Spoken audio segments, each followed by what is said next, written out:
بسم الله الرحمن الرحيم. عن أبي هريرة رضي الله عنه قال: قال رسول الله صلى الله عليه وسلم: كلمتان خفيفتان على اللسان ثقيلتان في الميزان حبيبتان إلى الرحمن سبحان الله وبحمده سبحان الله العظيم.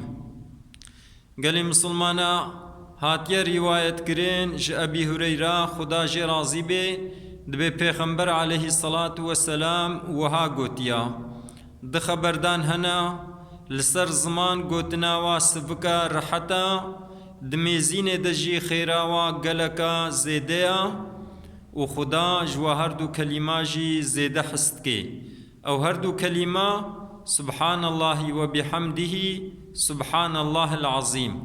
معنى وهردو كلمة جي أبا سبحان الله خداش تمام كمايا باقجا وبحمده حمد بصن وصف بقنجيش خدا ربن سبحان الله العظيم باقجبوني جوي خداي مزن ربي.